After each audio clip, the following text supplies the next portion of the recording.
un tema muy importante que desgraciadamente ha aumentado, eh, ha aumentado la manipulación de la información científica para su publicación y para su difusión.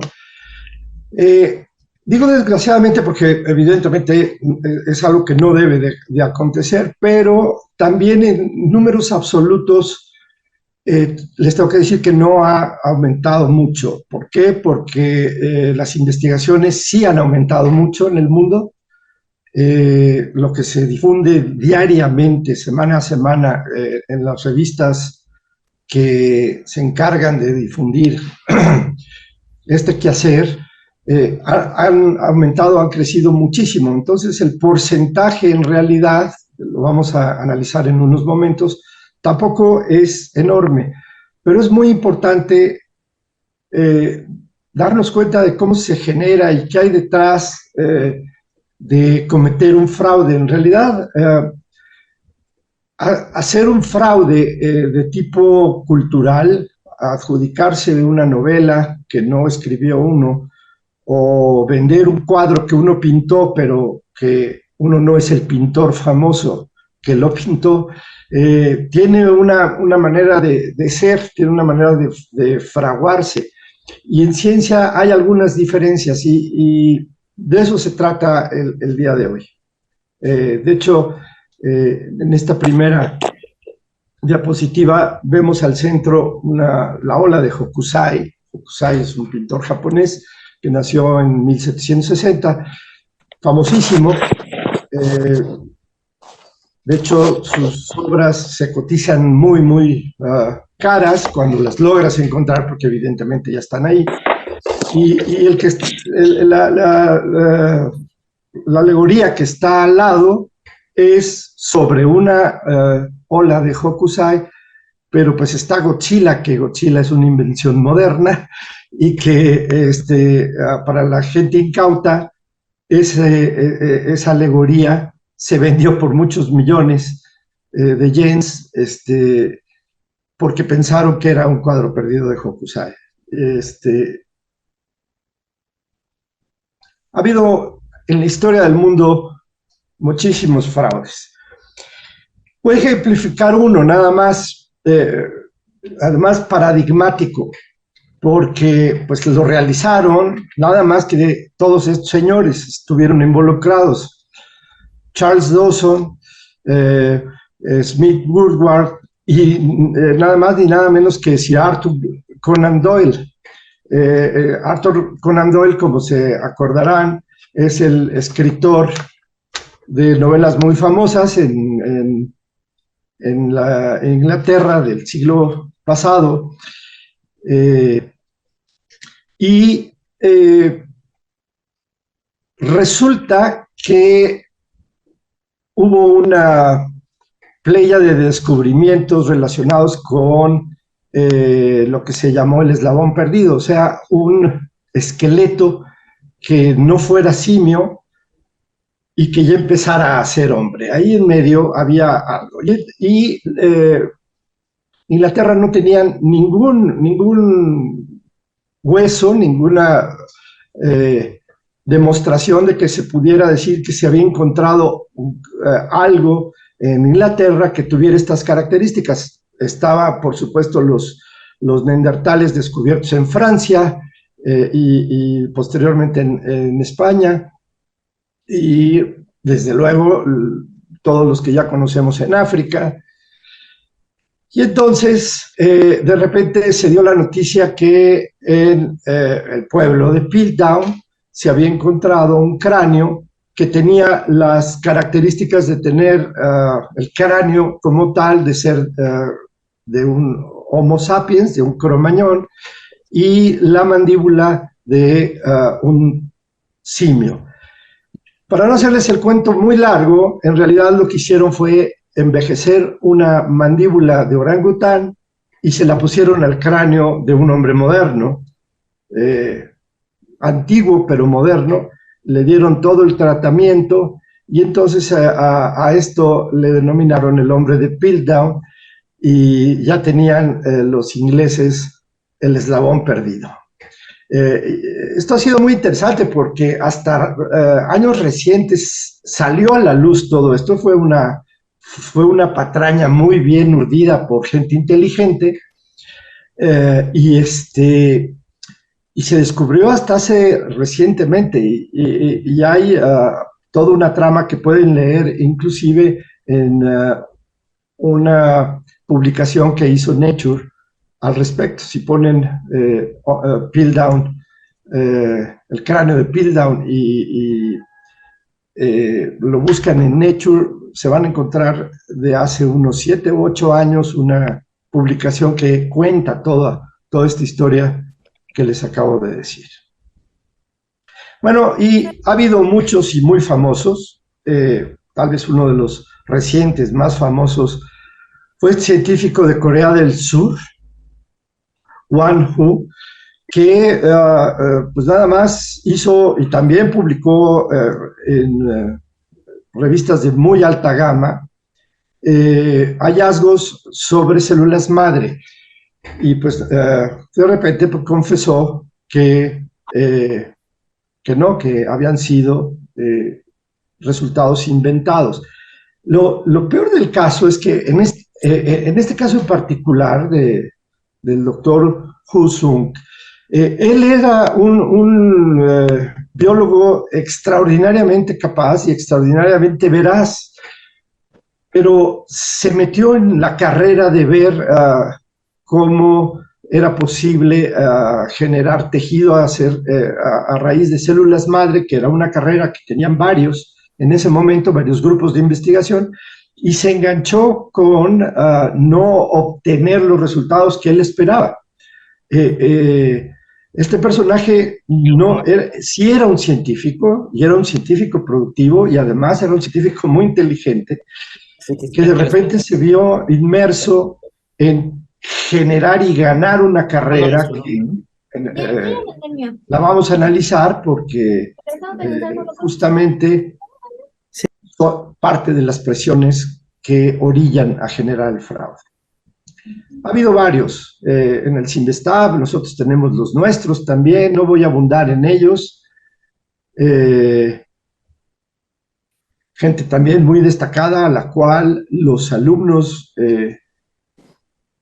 cambian los resultados, truquean los resultados, y el tutor no es lo suficientemente acucioso de darse cuenta de cómo está escrita la tesis o qué se mandó a publicar. Y entonces, luego los tutores, que son grandes vacas sagradas, se justifican diciendo que el alumno los engañó, que es verdad, pero ese engaño no lo puede uno permitir estando al mando de un laboratorio. Y esto también tiene que ver con presiones a donde, por ejemplo, pues un jefe de laboratorio o una jefa de laboratorio tiene 15, 17, 20 alumnos de doctorado. Desde mi punto de vista, no hay manera de tener esa cantidad de doctorados simultáneamente ni estarlos formando de esa forma, ¿no? Uno tiene que ser muy cuidadoso, tiene que ser muy acucioso en revisar y de ver que todo lo que salga del laboratorio firmado por el jefe del laboratorio, pues tiene que estar verificado y tiene que estar bien escrito, etcétera, etcétera, porque pues ahí va el nombre y va el conjunto del trabajo de todos, ¿no? Otra más, en toda la Universidad de Oslo, un sueco, etcétera.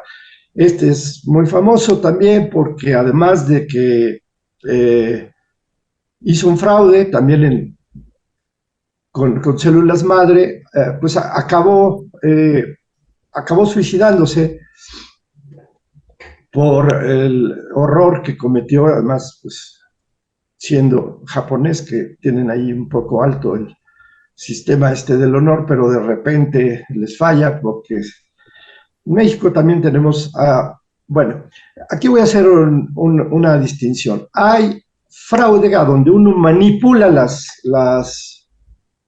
los resultados, las figuras, y hay detracciones en las cuales hay errores también en los trabajos, que eso es factible, que es el caso de esta pareja también muy connotada, como pueden ver, en el cual las revistas, los editores les hicieron notar que había fallas en sus trabajos y tuvieron que retirarlos. Bueno, vamos a pasar un poquito a la numeralia. Desgraciadamente esto ya no lo han seguido recientemente, pero es hasta el 2015 y da muy bien cómo van las cosas al respecto. Los trabajos publicados por año en el mundo, y además esa cifra que está en las ordenadas habría que multiplicarla por 1000 para que tengan idea, y en la parte negra, la línea negra, son los trabajos que se publican. Y era lo que les decía al inicio. El aumento de la información y el aumento de los descubrimientos y el aumento de lo que publicamos ha sido brutal. En este caso, es desde el año 73, por ahí, hasta el 2015, perdón, no es hasta el 2015, es hasta el 2012. No es que baje en estos últimos, sino es que no se acababa en el año todavía, o sea, había que ver cómo aumentaba. Y dense cuenta que esto tiene un aumento muy grande, sobre todo justo a partir de la década de 1990, que pasan varias cosas en el mundo. Empiezan las publicaciones digitales, empieza una serie de aceleración para poder generar y publicar, o sea, el proceso de publicación se hace más fácil, se hace digital, ya no hay este correo normal a donde uno manda las cosas y tardan meses en llegar, sino es muy rápido. La respuesta de los referees también es más rápida y entonces ha habido este incremento muy, muy grande que está ligado a lo que platicábamos justo la semana pasada respecto a cómo publicar y cómo se publica hoy en día. Bueno, con esto en fondo están los papers, los trabajos que están retractados por fraude, que es la línea roja. Y ahí estaban más o menos, son muy poquitos en la década de los 70s y los 80s, pero luego empieza a incrementarse mucho. Y empieza a incrementarse mucho en la década del año 2000, que coincide con este aumento en las publicaciones, por fraude. Y luego están en azul los trabajos que se retractaron por error. Con este ejemplo que les ponía, donde los referees o los editores se dan cuenta, pero se dan cuenta después de que se publicó o durante el proceso de publicación. O sea, durante el proceso de publicación, tu parte dice, oye, a ver, esto que me estás enseñando en tal figura no me suena bien. Aquí pongo tu nombre.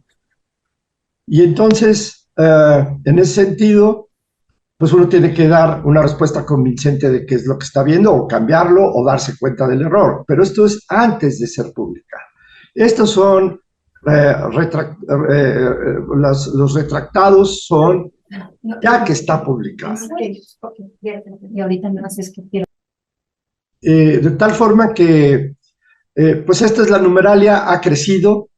Cuando es por error, aumenta todavía mucho más.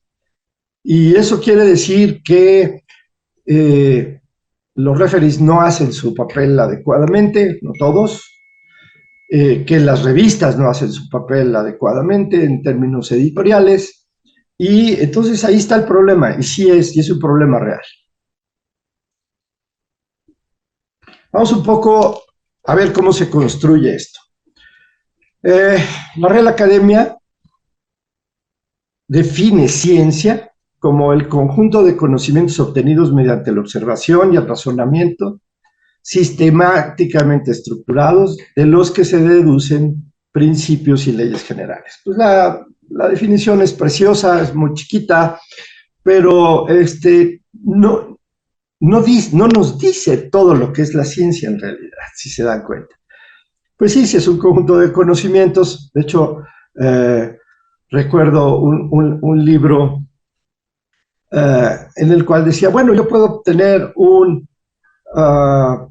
conjunto de chistes de pericos verdes, en el cual cumpla con todas estas características, ¿no? Y no es ciencia. Entonces, es cierto eso.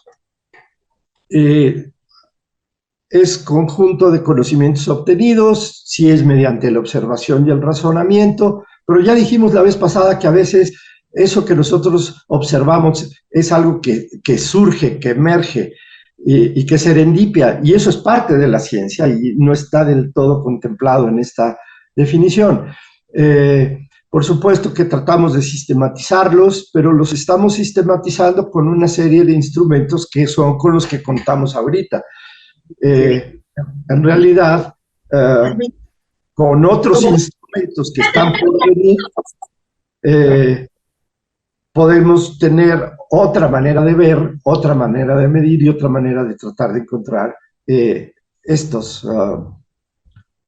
significado de las observaciones, ¿no? A partir de esto, yo me atreví a modificar un poquito esto y tratar de sacar una definición del quehacer científico. Bueno, eso es lo que acabamos de platicar, qué es la ciencia, pero ¿qué es el quehacer científico? ¿Qué es el que hace esta serie de cosas? Bueno, lo podríamos definir como el conjunto de actividades que realiza el hombre en torno y para la obtención del conocimiento, mediante el ejercicio racional que se apoya en la instrumentación o observación metodológica replicable y comprobable por terceros. Pues también hasta aquí muy linda, muy chiquita, muy comprensible y con parámetros muy bien puestos en términos de lo que es hacer ciencia. Los que hacemos ciencia, hacemos eso. El quehacer científico tiene como lo esencial, y aquí ya entramos a una parte que es la que más me gusta, pues la búsqueda de la verdad es lo que tratamos de entender los científicos en cualquier ámbito, en el ámbito de la física, en el ámbito de las matemáticas, en el ámbito de las ciencias sociales, por supuesto. Y entonces la vaguedad me van a decir, pues la búsqueda, ¿cuál es la verdad? Es la primera pregunta, ¿de qué estamos hablando? Bueno, pues la verdad es la resultante de comprobar el modo de operar de la naturaleza, o del hombre, o de la conducta del hombre. Es como operamos, lo que pasa es que no nos dieron el manual de nada, y como no nos dieron el manual de nada, pues tenemos que averiguar cuáles son los constituyentes y cómo funciona. Entonces me van a decir, ay doctor, estás muy reduccionista, porque eso pues lo hace los relojeros, ¿no? Ok, entonces ahí están las piezas, ahí está el reloj puede ser muy complicado, puede tener muchas complicaciones, se les llama complicaciones, a los relojeros le llaman complicaciones, a que el reloj no nada más tenga un segundero y dé la hora, y los minutos y las horas, sino que, por ejemplo, pueda acumular el tiempo, que pueda hacer una bola de monerías que las puedes hacer con justo una serie de engranes y artilugios mecánicos, y además, para colmo, estos relojeros pues no son relojes electrónicos como todo el mundo tiene ahora, sino no, son piezas que se mueven, son resortes que se desgastan y que pierden. Y claro, el reto es que ese reloj sea muy preciso aparte. Bueno, poniéndolo en términos de la biología y el estudio de la medicina en relación a la biología, pues es cómo opera el cuerpo humano y no conocemos todos esos engranes. Y no tan solo eso, sino que, como platicamos la vez pasada, hay estos urgentes que la suma de los componentes dan una cosa tercera de complejidad más grande. Y entonces es una situación emergente que tiene otras características de composición. Pero, ¿qué hay que ver con esto? Entonces, la resultante es comparar cómo opera la naturaleza con un constructo intelectual que viene de nosotros, teórico o empírico o las dos cosas, inherente al observador. ¿Eso qué quiere decir? Que tiene un sesgo y que se lleva a cabo mediante pasos y reglas, que es lo que comúnmente denominamos el método científico, que es la comprobación, la medición, etcétera. Pero fíjense que aquí ya entran una serie de cosas que hay que tomar en cuenta, porque hay un observador o hay varios observadores. Y para hacer buena ciencia, esto lo saben muy bien inclusive los etólogos y la gente que estudia la conducta del humano, que cuando tú ves un mismo evento en un tercero, pero lo observan dos o más observadores, se tiene que hacer una matemática y se tiene que hacer, tenemos que ver que lo que vemos, los dos, sea exactamente lo mismo o muy cercano a lo mismo. Y pues ese es justamente, por ejemplo, el alfa de Cronbach, que cuando es uno, quiere decir que el individuo A ve exactamente lo mismo que el individuo B. Cuando es 0.999 es casi, y es muy bueno, quiere decir que la coincidencia es muy grande, pero pues cuando es 0.2 quiere decir que ese ve una cosa y el otro ve otra cosa. Entonces, tiene que ver entonces con todos estos parámetros. El ejercicio de la investigación científica es una actividad que tiene como esencia, además, el divertimento. ¿Sí? Los que hacemos esto, de verdad nos divierte mucho arrancarle a la naturaleza estos, eh, digamos, cosas escondidas de cómo funciona.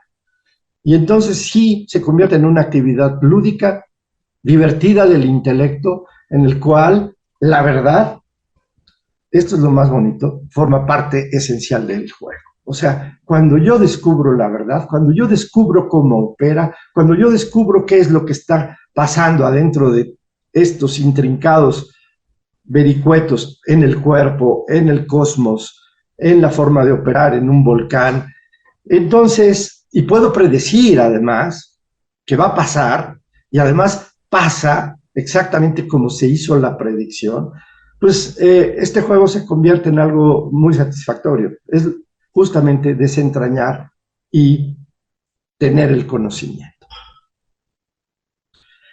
Y aquí entramos entonces en otro punto interesantísimo, ¿qué es la verdad y qué es la verosimilitud? Bueno, verdad es esta coincidencia, como vamos a ver. Y verosimilitud quiere decir que se parece a lo verdadero, pero que en realidad no es lo verdadero. Verosimilitud se define como la apariencia de verdad en las cosas, aunque en realidad no la tengan, de forma suficiente como para formar un juicio prudente. Se parece, quiere ser, pero no es del todo. El adjetivo verosímil designa, según esta acepción del diccionario de autoridades, que tiene la apariencia de verdadero, aunque en realidad no lo sea. Bueno, hoy en día en el argot de lo que hablamos es el fake, el que es falso, se parece. Son estos tenis que parecen ser de la marca cara, pero no lo son, porque cuando los ves, pues no tienen los elementos propios de la marca, ni la calidad de los elementos propios de la marca. Y luego además tenemos unos problemas muy grandes, porque hoy en día se hacen algo que se llama clon, que es prácticamente igual. Entonces va uno las señoras van a comprar a unas tiendas raras bolsas Louis Vuitton que cuestan muy baratas. Y que cuando las ve la otra señora dice, uy, traes una bolsa, es que es un clon. Es muy parecida. Pero en el fondo, estos clones no son clones, porque para que sea un clon tiene que ser idéntico en términos biológicos. Y ni así, con la misma biología, resulta que esos dos individuos son idénticos, porque la epigenética los hace distintos.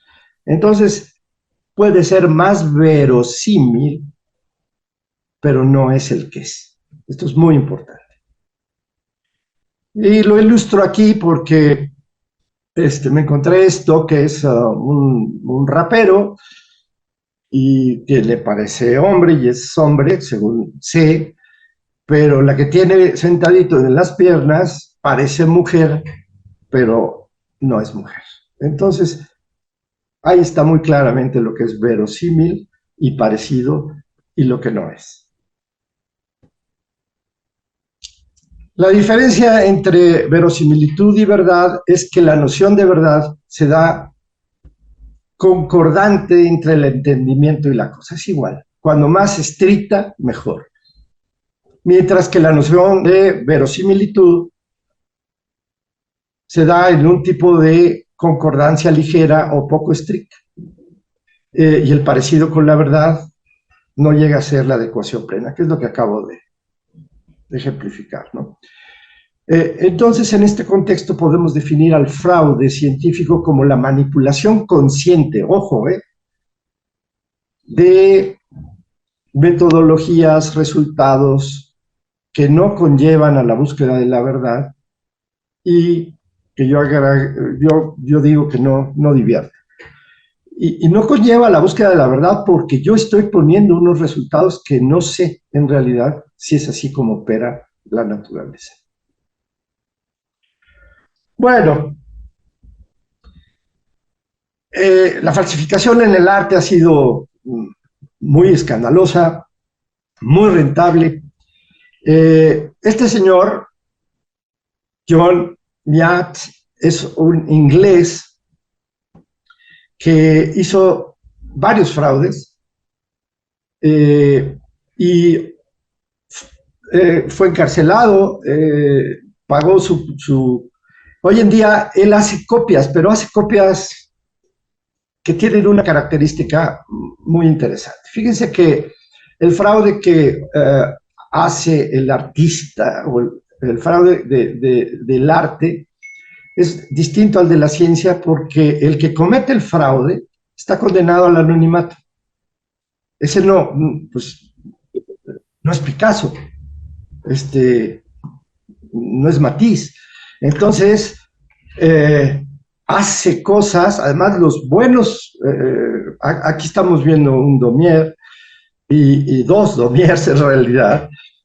Él hoy en día se dedica a hacer copias de cuadros muy famosos, extraordinariamente parecidos al original, y él tiene una filosofía que dice que son tan bellos que pues deberían de tener, no son, digamos, las reproducciones que uno puede comprar en un póster, no, son óleos y en un momento dado él inclusive tenía los mismos pigmentos o hacía los mismos pigmentos que el pintor original, de tal manera que era muy difícil detectar cuál era el falso y cuál era el verdadero. Hoy en día lo tienen ahí bajo la lupa, sigue vivo, lo pueden ver en YouTube, es una persona, por otro lado, como buen sociópata, encantadora, tiene toda una filosofía, pero están condenados todos estos que hacen falsos al anonimato. En cambio, como ya vieron, en el caso de la ciencia no, tu nombre importa y tú te haces famoso precisamente por encontrar pues una cura o una nueva manera de hacer las cosas, ¿no? Bueno, vamos a ver. ¿Cómo es esto? ¿Cómo se transmite? ¿Por qué se hace? ¿Cuál es el mecanismo que impulsa a algunos miembros de la comunidad científica a hacer un fraude?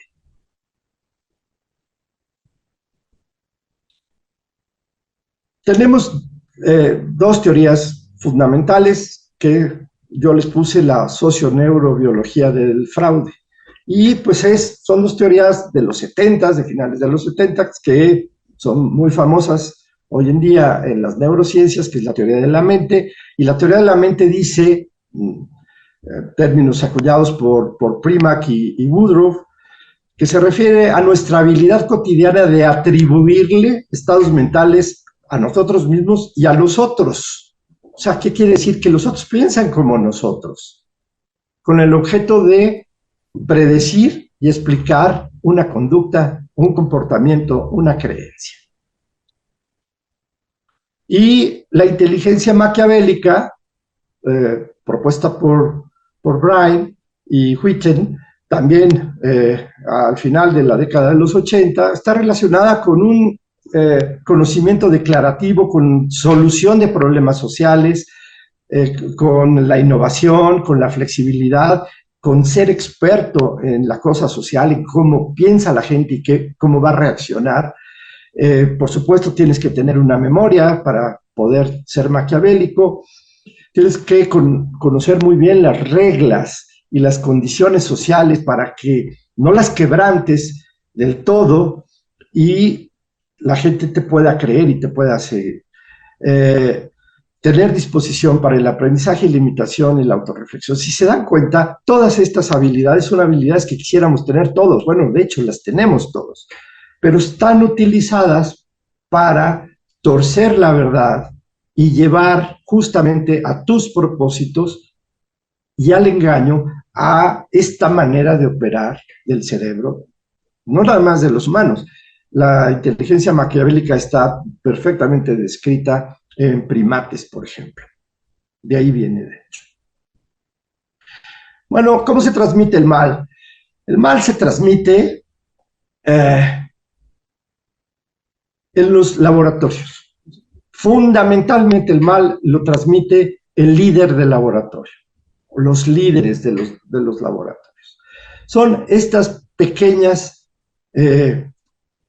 bueno, están los grandes fraudes en los cuales uno manipula directamente las cifras y manipula la información, manipula las figuras, pero hay otro fraude soterrado, que ese es tal vez el peor de todos, que es, vamos a redondear el número, vamos a quitar los que se disparan en una línea, en una sucesión de resultados.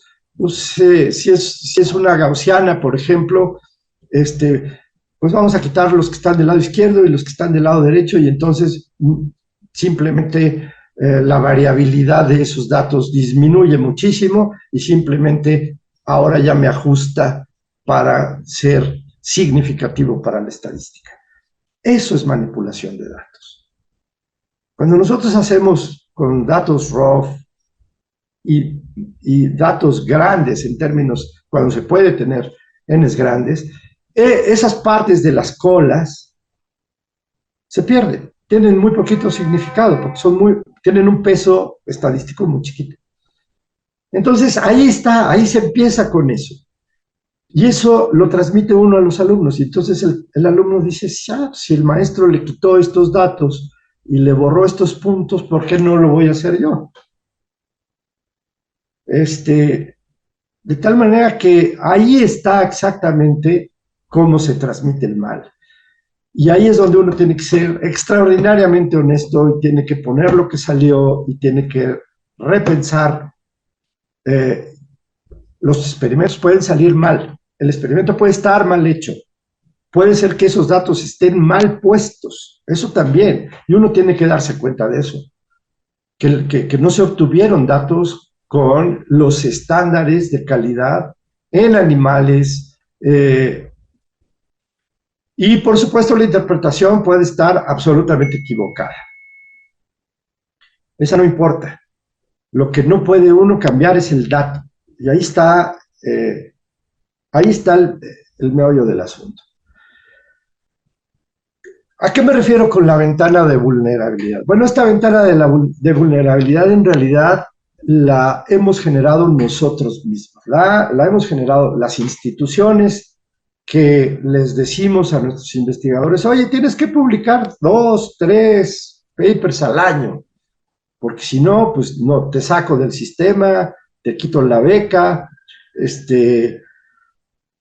la gente que genera estos datos entonces empieza a estar presionada por sistemas externos que dan becas y que la productividad la miden en función del número de publicaciones que se hacen y no en la calidad de las publicaciones que se hacen.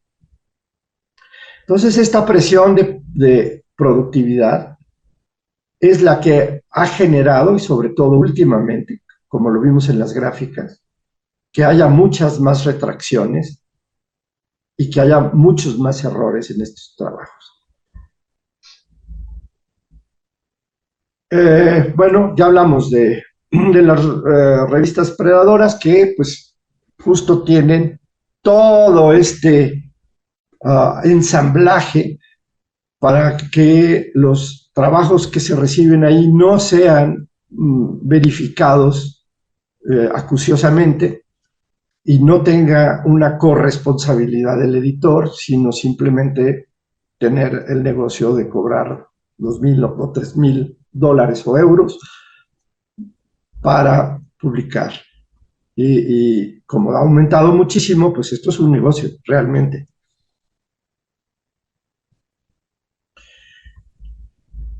Bueno, ya como punto final para poder tener un espacio de preguntas y de reflexión,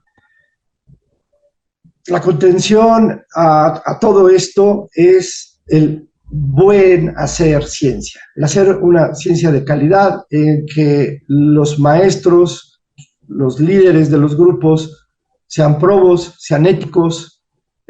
Cuando uno no sepa por qué salió el resultado, reflexionemos por qué no salió el resultado y veamos por qué no salió el resultado esperado. Porque ese puede ser, lo que salió puede ser el resultado real. Y esto es una actitud, es una manera de ser.